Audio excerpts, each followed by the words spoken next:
Il est pour autant impossible de parler de mesures sans écouter le point de vue de l'autorité en la matière, le CESP. Je vais avoir le plaisir de clôturer ce sujet avec la directrice générale du CESP, Valérie Morrison.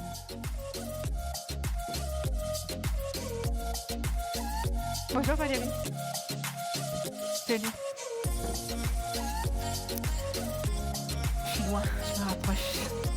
Valérie, on sent qu'il y a en effet sur ce sujet beaucoup à dire. S'il vous plaît, un petit peu de silence pour Valérie Morrison, que vous pouvez applaudir pour son entrée sur scène qui s'est fait trop discrètement. Merci beaucoup. Je le disais, tout le monde connaît le rôle du CESP comme le garant finalement des mesures qui sont certifiées par l'organisme.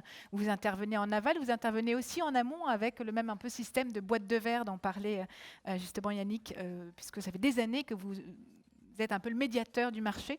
Est-ce que vous avez l'impression que le sujet avance au bon rythme, dans la bonne direction ? Bonjour à toutes et à tous. Merci pour cette invitation. Oui, je pense que le sujet avance. Le consensus, on en a beaucoup parlé ce matin, ça prend du temps. Il faut avoir des objectifs communs. On a entendu le point de vue de l'annonceur. Leur demande est très claire d'avoir une mesure unifiée. Ça fait déjà plusieurs années qu'ils demandent. Et nous, en tant que CESP, vous l'avez rappelé, on a un rôle en aval d'auditer les mesures et de les garantir, mais aussi en amont, on joue un rôle de laboratoire d'idées, de forum neutre et indépendant qui peut réunir autour de la table toutes les parties prenantes. Et donc en novembre 2017, on avait lancé un groupe de réflexion vidéo, qui s'appelait Vidéo à l'époque, avec à la fois les chaînes de télé, les annonceurs, les agences, les plateformes, pour voir comment arriver à cette métrique commune, puisque c'est un peu ça le sujet qui a été évoqué avant. Quelle métrique on utilise pour pouvoir comparer performance télé et performance vidéo online.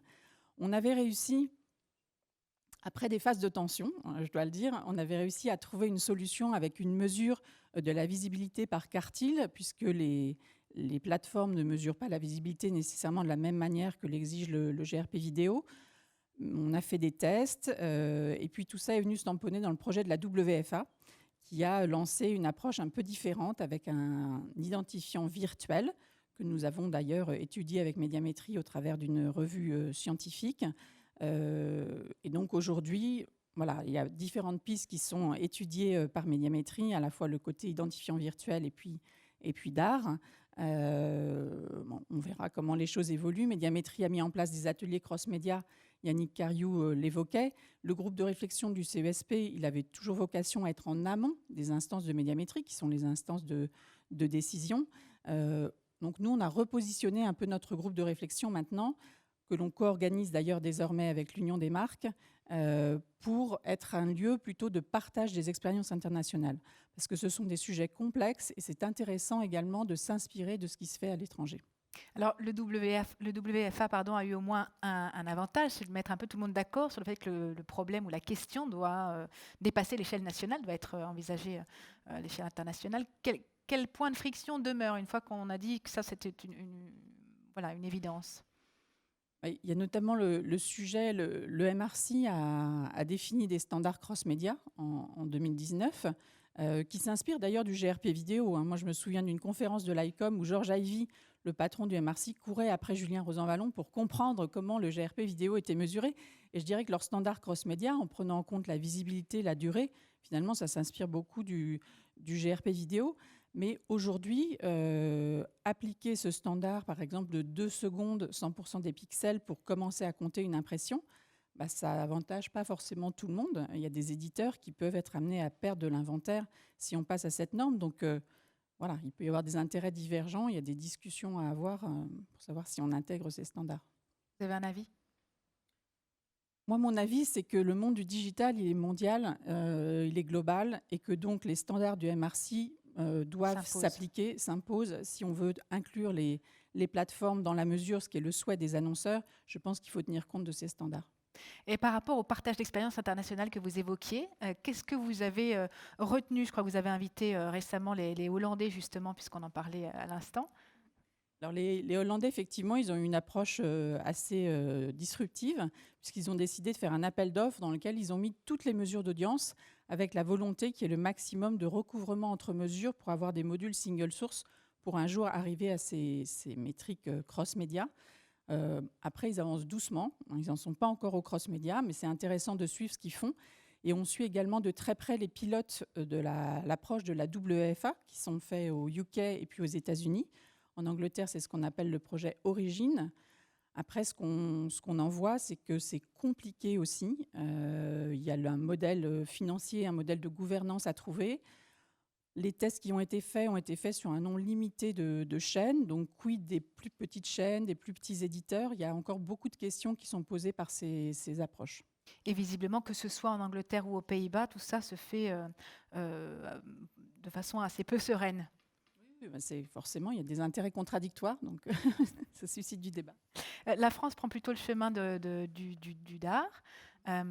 Est-ce que vous êtes en phase avec cette approche, ou plutôt que d'être en phase, qu'est-ce qui semble, d'après vous, perfectible dans l'approche qui est actuellement conduite? Alors, dans DAR, il y a la problématique notamment de l'intégration de la visibilité. Médiamétrie est en train de faire des tests, puisqu'aujourd'hui, la mesure cross-média, on comparait d'un côté du GRP avec de l'impression servie côté digital, ce qui n'est évidemment pas satisfaisant, puisqu'un des principes auxquels on tient beaucoup, c'est évidemment l'équité de mesure entre les acteurs, que tout le monde soit mesuré avec le même étalon. Donc, il y a des projets pour intégrer la visibilité dans DAR. On a aussi des attentes qui nous remontent de nos collèges, puisque le CESP est organisé en collège. La méthodologie d'art a évolué et elle n'est pas encore complètement stabilisée. Je pense qu'on sera amené à la réauditer. On l'avait auditée il y a quelques années. Donc, il reste du travail encore pour consolider cette mesure.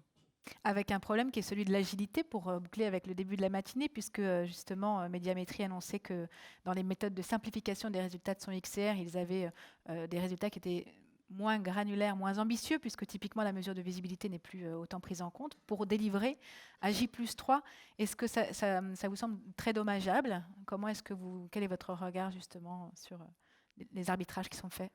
Je pense que Médiamétrie avance étape par étape. Je ne pense pas qu'il renonce à la visibilité de manière définitive, mais il faut être pragmatique aussi et on ne peut pas forcément tout résoudre d'un seul coup et il vaut mieux avancer par petites étapes. Donc je pense que c'est simplement une approche pragmatique de leur part.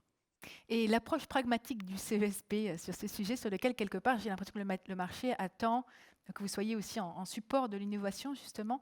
On parle de roadmap depuis tout à l'heure. Quelle est la roadmap que vous vous êtes donnée pour faire bouger ce sujet des métriques? Nous, on est vraiment au service du marché. Donc, on a été sollicité, par exemple, récemment par Médiamétrie pour regarder les travaux qu'ils avaient faits sur le calcul du contact TV, puisque dans les standards du MRC, on pousse à avoir une mesure au niveau spot à spot.